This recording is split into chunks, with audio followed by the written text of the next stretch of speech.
الشوربه بتاعت اللحمه، احط لها بصلايه واحط لها حبهان واحط لها كوب بسيني واحط لها ورق لوري واحط لها قرفه عود. بسم الله الرحمن الرحيم. ما بحطش فلفل اسود ولا الكلام ده دلوقتي خالص لما اللحمه تستوي.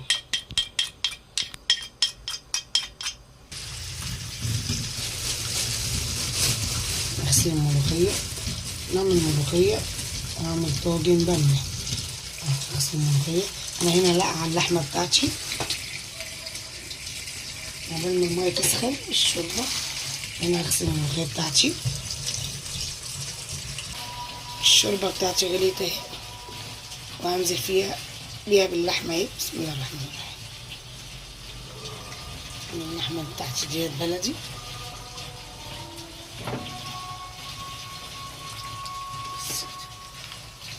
اعملها بقى كده واغطيها واخليها تستوي براحتها. انا هنا غسلت الملوخيه وصفيتها واحط لها فلفل اخضر كده وانا بخرطها، بحط لها كده فلفل وانا بخرطها وبحط لها فصين توم.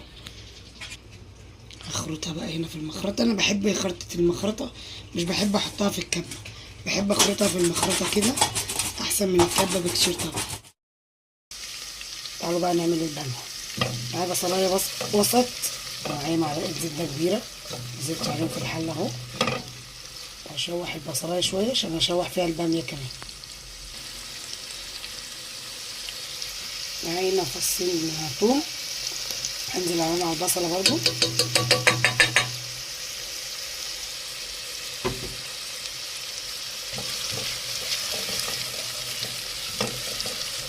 الثوم مع البصله وهي الباميه بتتشوح بيدي نكهه كده حلوه.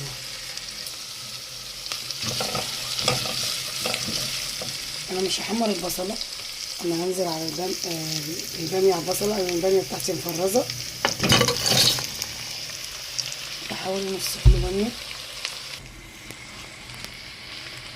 اشوح بقى الباميه والبصلايه كده مع الثومه مع بعض. هنا عندي اللحمه بتاعتي بتستوي. بسم الله ما شاء الله. بص الشوربه بيضه وجميله ازاي. انا حطيت لها طماطمايه، بحب احط الشوربه طماطمايه. انا ما حطيتش فلفل اسود، بحط اخر حاجه.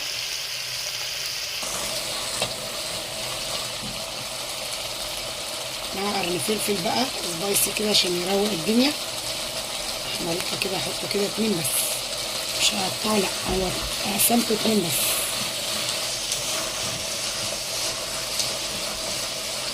كده انا خلصت اصلا التشويح بتاع الباميه.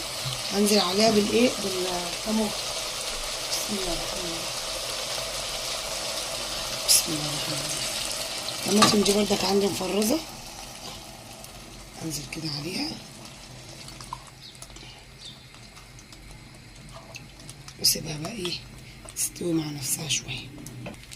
احط لها بقى واحده ماجي كده عشان تظبطها، وانزل بالفلفل الاسود. وادي رشة الفلفل الاسود بس، مش هحط حاجه تانية دلوقتي. اخدت شويه على حبه الشوربه من اللحمه عشان اعمل الملوخيه. انزل بواحده ماجي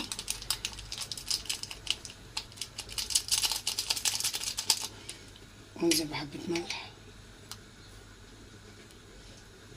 وانزل حته تومه كده صغيره واقلبهم كده على بعضهم.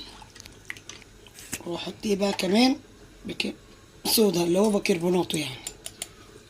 ده بقى اللي هو لازم يتحط. بتحطي ليه يا ايمي؟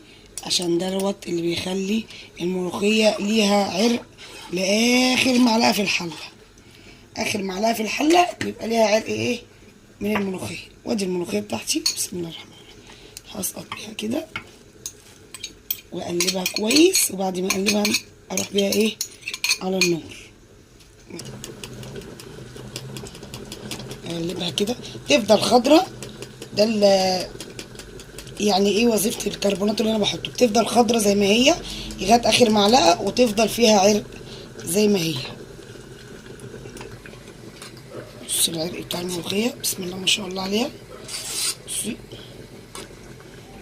بس هنا بقى معايا الطشه بتاعت الملوخيه اهي.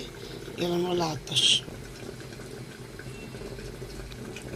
بصي عندي الباميه اتشكشكت اهي. تعالوا بقى نقلبها فين؟ في الطاجن. بصي انا حطيت هنا اللحمه بتاعتي على الباميه. الباميه كده ايه نص سوا، يعتبر نص ايه سوا. افضيها في الطاجن وادخلها الفرن. بسم الله ما شاء الله، بسم الله الرحمن الرحيم، بسم الله الرحمن الرحيم.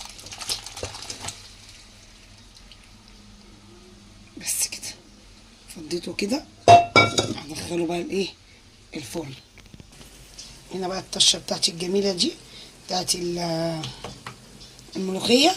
هاخد انا عاملاها كتير عشان هاخد نصها للباميه ونصها للملوخيه. تعالوا بقى نسمع مع بعض احلى ايه، احلى طشه. بسم الله الرحمن الرحيم.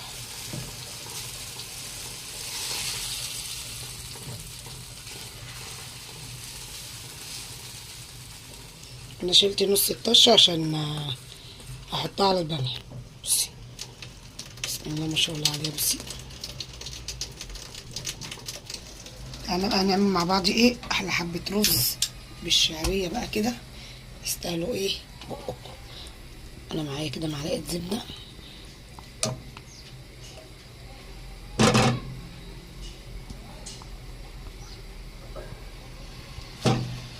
وهنزل عليها بايه معلقه زيت كبيره كده. الزيت ده اللي بيخلي الرز بيلمع كده ويبقى مفلفل. زيت كده بقى بالشعريه، حمر الشعريه. طبعا معروفه الشعريه بتبقى اكتر من الرز، لازم احنا نحط الشعريه اكتر من الرز. الشعريه ربت تتحمر اهي. انا هنا كده نزلت بكيلو الا ربع رز على الشعريه. هنزل بحبه الملح بتوعنا اهو، واقلبه حلو بقى عشان يتفلفل مع الشعريه. بعد كده بقى انزل عليه بالايه بالميه السخنه. الرز والحاجات ديت ما بتحطلهاش، او تزويد الاكل ما بتحطلوش ميه ساقعه، لا بتحط له ميه سخنه. اهو بص كده الرز اتفلفل مع الشعريه. بسم الله الرحمن الرحيم. كده حبه كمان واغطيه بقى. بصي بقى طاجن الباميه العسل ده اعمل له بقى الطشه الجميله دي. ايوه كده انا عايز الكل احلى طاجن باميه. بصي احلى طاجن باميه. بصي الجمال، بصي الحلاوه.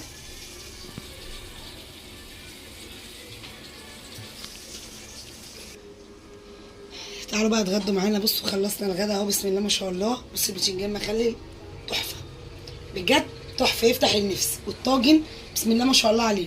وبصوا الملوخيه، عايزه اوريكم الملوخيه. بصي عرقها جميل ازاي، بصي عرق الملوخيه، بصي الملوخيه جميله ازاي بسم الله ما شاء الله. والرز بصي مفلفل ازاي، بصي الرزايه. بصي تعالوا اتغدوا معانا ويا ريت اخواتي وحبايبي كل اللي ما عملش متابعه على صفحتي يخش يعمل لي متابعه، واللي عامل لي متابعه يخبطنا اللايك بتاعه الجميل. واستنوني في فيديو جديد، وتعالوا اتغدوا معانا. وكانت معاكم ايه ايمي في مطبخ